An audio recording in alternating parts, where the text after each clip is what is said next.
अस्सलाम वालेकुम, आप देख रहे हैं लाइव वसीला न्यूज HD और मैं हूं सादिया बतूल।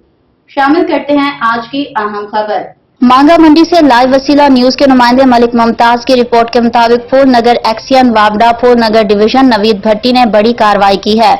बिजली चोरी करवाने में मुलविस 12 वाबडा मुलाजमीन को नौकरी से डिसमिस कर दिया। एक्सियन वाबडा फूलनगर नवीद भट्टी का कहना है कि तमाम मुलाजमीन फूलनगर के मुख्तलिफ सब डिवीजन में ड्यूटी सर अंजाम दे रहे थे, जिनके खिलाफ ठोस सबूत मिलने पर कार्रवाई की गई है। पिछले 9 माह में बिजली चोरी में मुलविस मुल्जमान के खिलाफ 3096 मुकदमा दर्ज करके 2128 मुल्जमान को मौका से ही गिरफ्तार करवाया गया।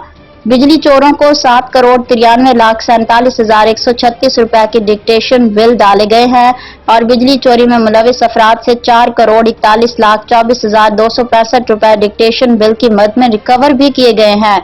एक्सियन वाबडा फूलनगर नवीद भट्टी का मजीद कहना था कि बिजली चोरी में मुलविस किसी भी फर्द के साथ कोई रियायत नहीं बरती जाएगी, चाहे वो वाबडा मुलाजमीन ही क्यों न हो। बिजली चोरों के खिलाफ बिला इम्तियाज इस तरह कार्रवाइयां जारी रहेंगी, जिसमें हमें फूलनगर पुलिस की भरपूर मुआवनत हासिल है। मजीद खबरों और अपडेट्स के लिए देखते रहिए लाइव वसीला न्यूज HD।